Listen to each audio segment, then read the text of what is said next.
एक बार फिर आप लोगों को शुभकामना और नमस्कार। इंटरव्यू की तैयारी की बेचैनी और तनाव के बीच आप सोच रहे होंगे कि कहाँ से शुरुआत की जाए।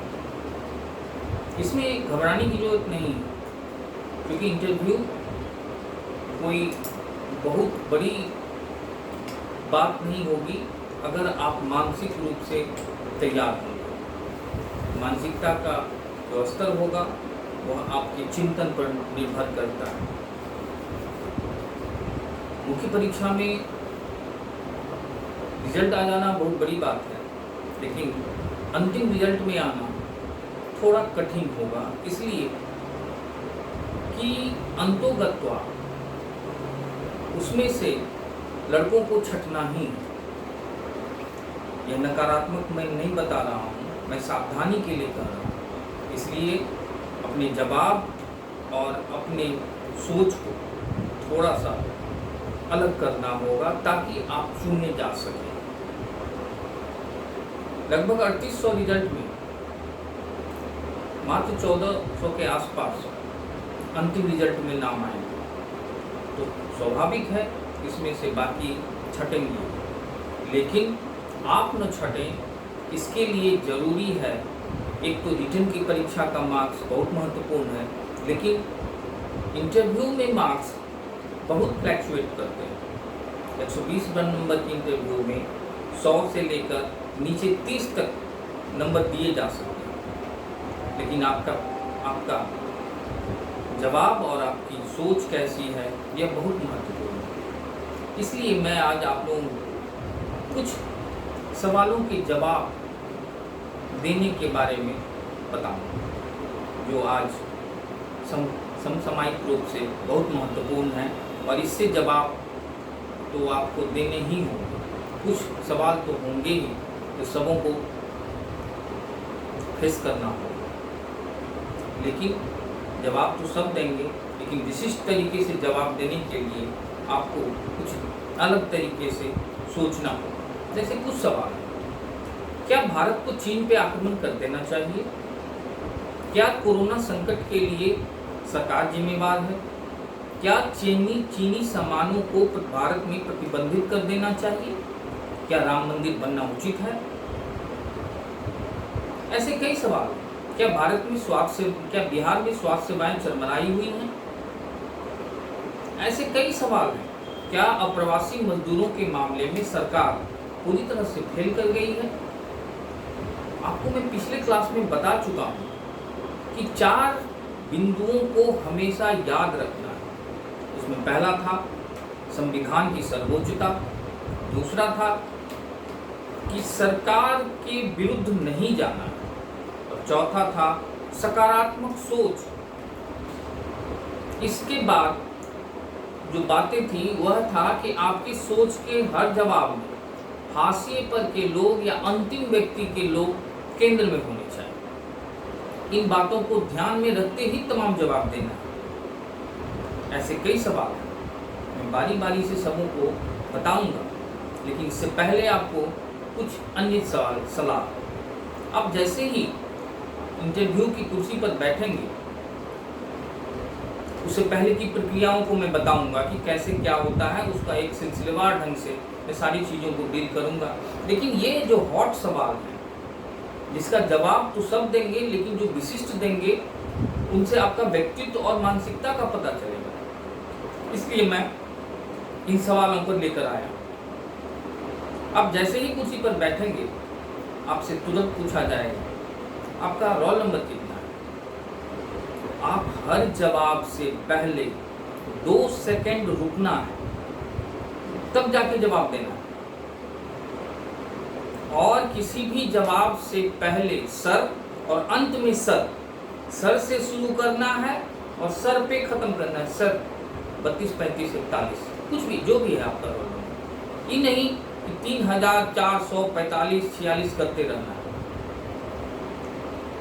बहुत नॉर्मल ढंग से, या फिर पूरा वाक्य भी नहीं, मेरा सर, मेरा रोल नंबर 32, 35, 46 या जो भी है, मेरा रोल नंबर 32, 35, 46 है।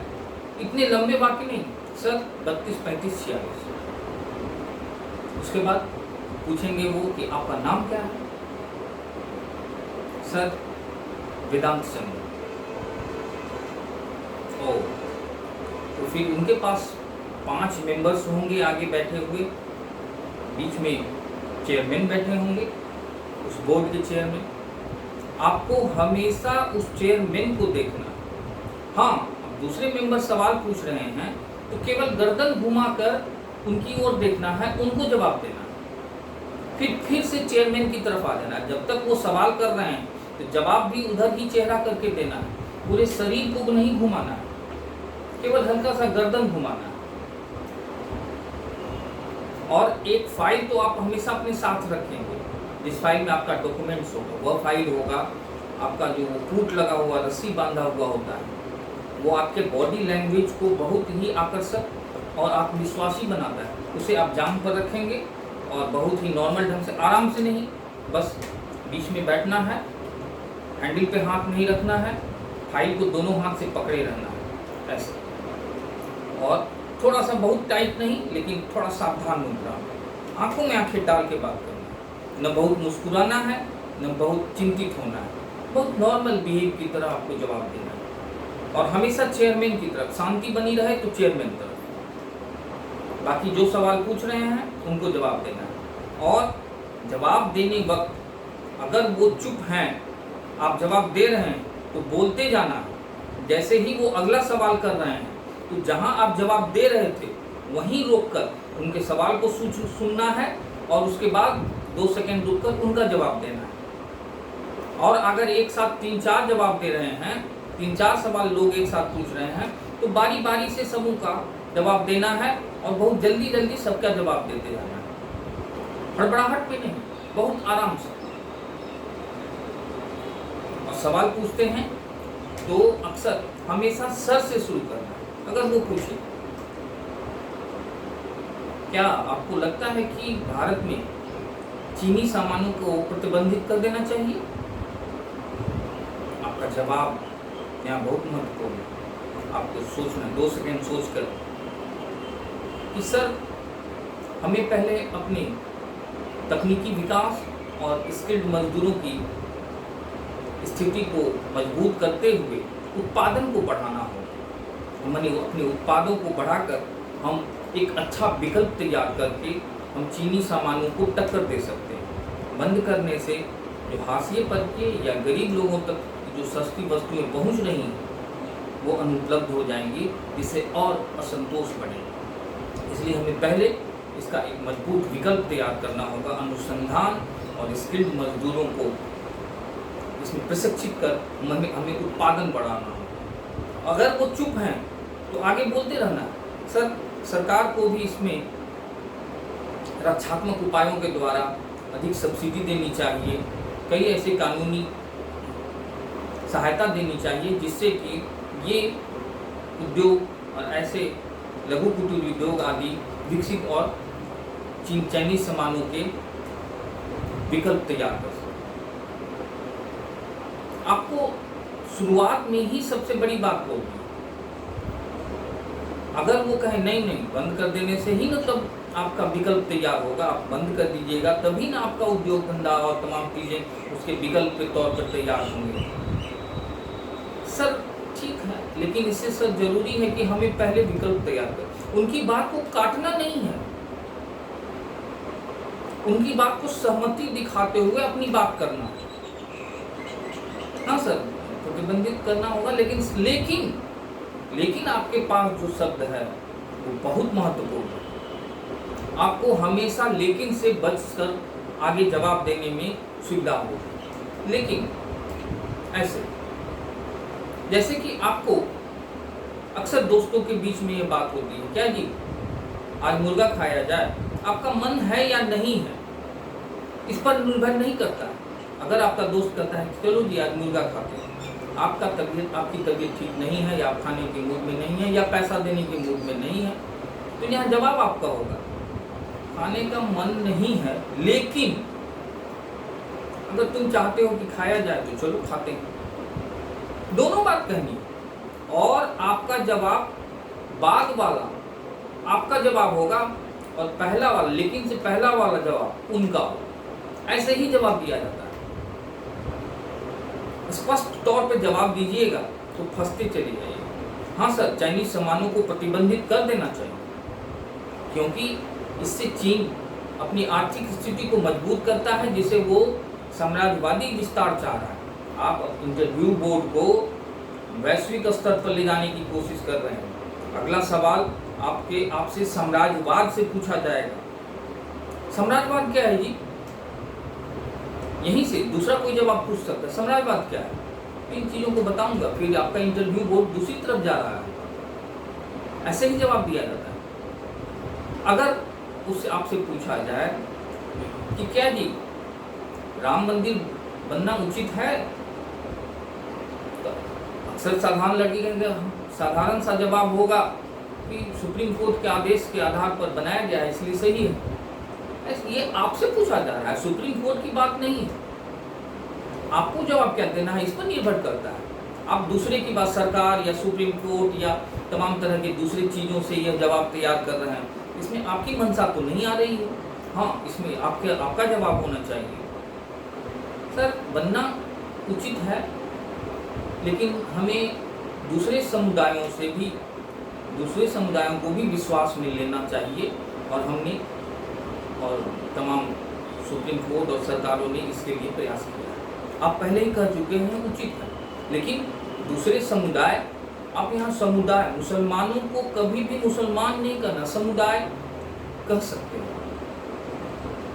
ऐसे ही जवाब देना होगा जिसमें कोई भी आप में सांप्रदायिकता की तमाम बूंद न हो। तो क्या जी काशी और मथुरा में भी ऐसे विवाद हो रहे हैं? क्या इसमें भी ऐसे ही किया जाए कि वहाँ पर जो मस्जिद है उसको हटा दिया जाए और केवल मंदिर ही रहा है, चाहे वो विश्वनाथ मंदिर हो या मथुरा में केशवनाथ मंदिर हो? सर इस मामले में आम धारणा जरूरी है, और दूसरे समुदायों को विश्वास में लेकर अगर आम सहमति बनती है तो बहुत दिक्कत नहीं होगी। आपको हमेशा आम सहमति, बातचीत, ये सब मुद्दों को महत्वपूर्ण बनाना है। ऐसे ही जवाब दिया जा सकता है। ऐसे कई सवाल, जैसे क्या सरकार कोरोना संकट में असफल हो गई है? आपको पहले ही मैं कह चुका हूं, सरकार को कभी भी कटघरे में नहीं खड़ा करना है। तो यहाँ जवाब होगा, क्योंकि यहाँ पर जवाब होगा सरकार असफल तो नहीं हुई, लेकिन इसकी कुछ जो चीज़ें हैं, स्वास्थ्य सेवाएं, प्रशासनिक स्तर पर और तमाम चीज़ों में यह दायित्वपूर्ण तत्वों को निभानी पड़ेगी। इसमें क्या जी इसका मतलब सरकार फेल लग रही है? सर नहीं, लेकिन सरकार इस चीज़ को और बेहतर ढंग से हैंडल कर सकती थी। आप इसमें अंग्रेजी शब्द घुसा सकते हैं, हैंडल कर सकती। कैसे? हम पूछेंगे कैसे?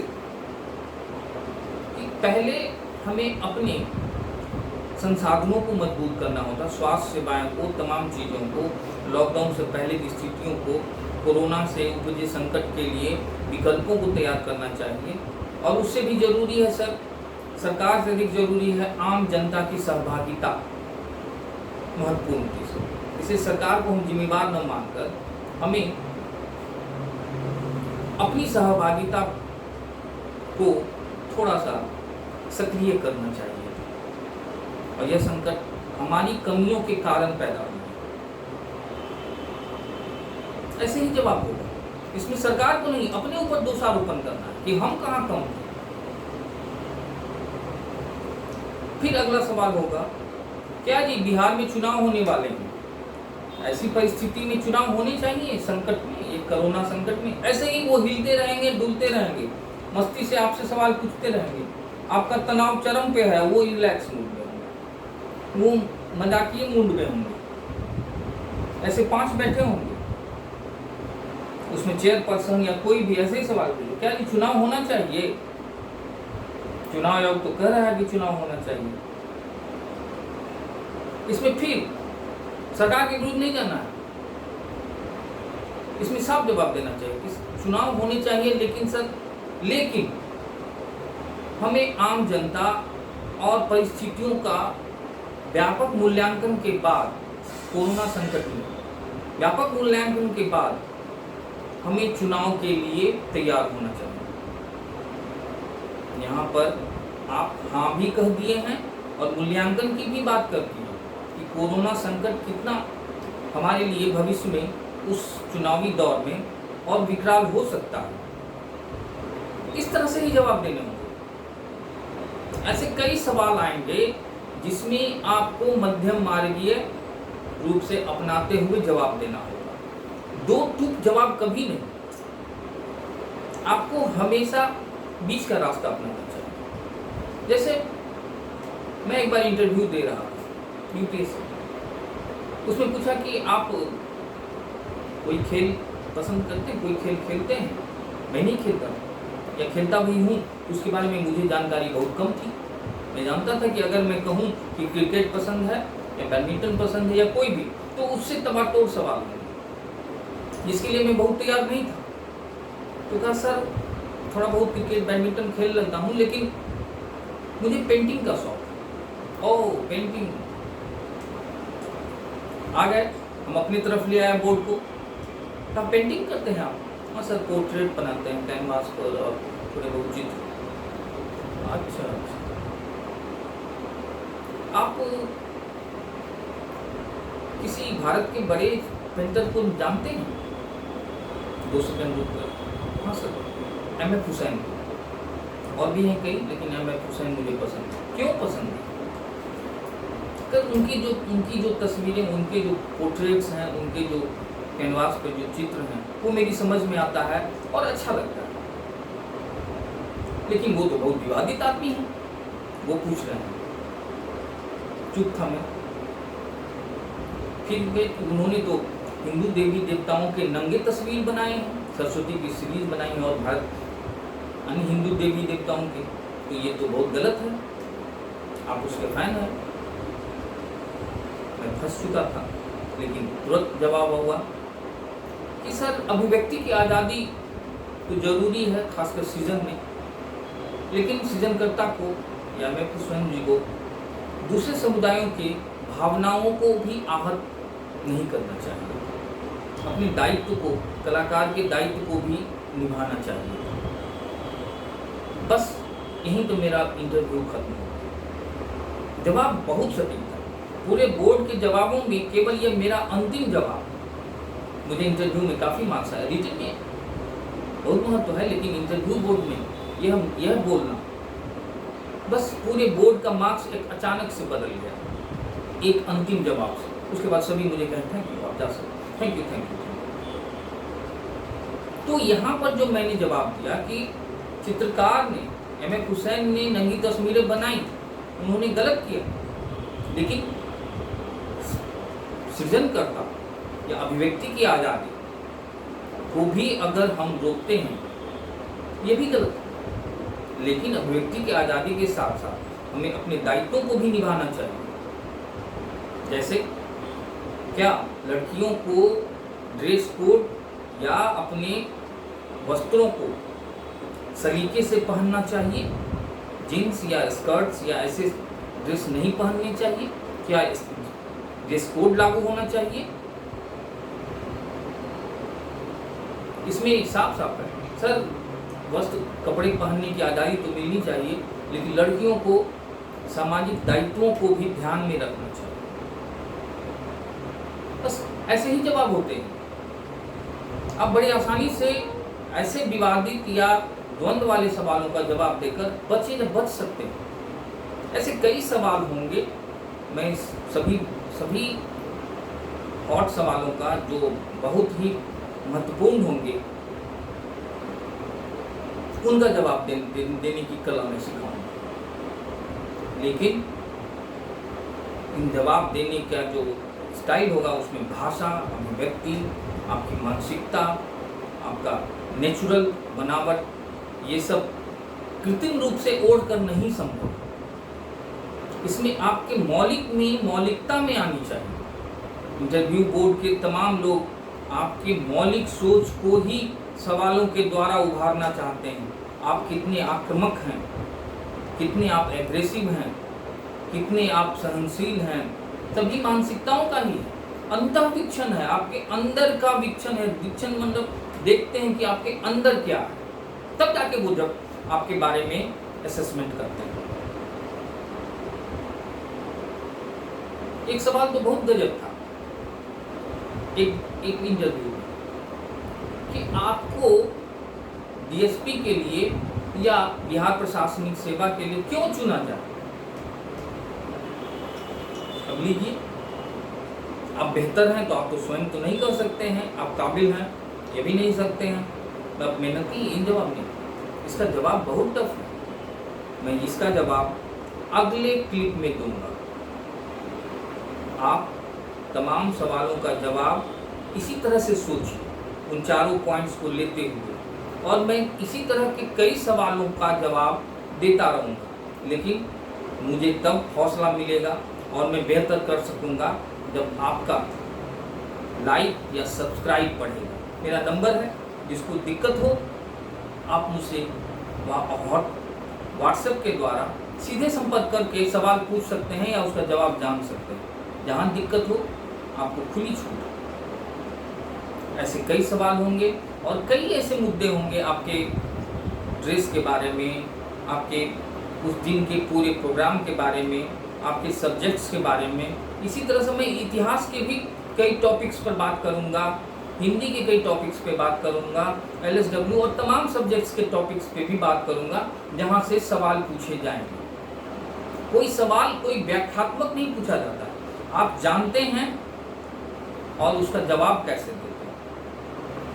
आपको मेरे जवाब में अगर कहीं लगे कि और बेहतर हो सकता है तो मेरे कमेंट बॉक्स में जाकर आप कमेंट कर सकते हैं और हमें खुशी होगी कि आपने और बेहतर बोला है।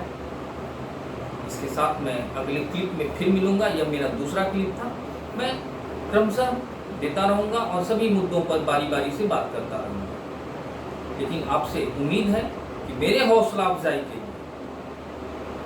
मैं कोई सब्सक्राइबर और तमाम चीज़ें बढ़ाना नहीं चाहता हूँ, मैं कोई ब्रांड नहीं बनना चाहता हूँ। मैं जानता हूँ कि इस रेस में कई शामिल हैं, कि मैं चाहता हूँ कि मैं जितना जानता हूँ आप लोगों को कुछ सिखा सकूं, ताकि आप कंप्लीट करने के बाद कम से कम 2 सेकंड तो सोचेंगे कि यह जवाब वेदांत सर ने दिया था, जिस कारण से हम फाइनली DSP बन सके या बिहार प्रशासनिक सेवा को पा सके या जो भी आपकी इच्छा है वहाँ जा सके। मैं बस इसी खुशी के लिए, मैं कोई न पैसा मांग रहा हूँ न कुछ मांग रहा हूँ, न कोई मैं बहुत बड़ा इंस्टीट्यूट का हेड हूँ। मैंने जो जाना है, जो सीखा है, मैं चाहता हूँ आपको बताऊँ। इसी तरह से मैं भारत के सांस्कृतिक राष्ट्रवाद, बिहार की जातिवाद, बिहार की आर्थिक स्थिति, तमाम जो समसामयिक मुद्दे हैं उन पर मैं विचार प्रकट करता रहूँगा। आप उन्हें सुनेंगे, बार बार सुनेंगे और अपना एक व्यू तैयार करेंगे। हूबहू मेरे तरह से आप जवाब तो नहीं दे सकिएगा, लेकिन आपके पास यह विचार अगर आ गया तो आप इसी तरह का जवाब देंगे।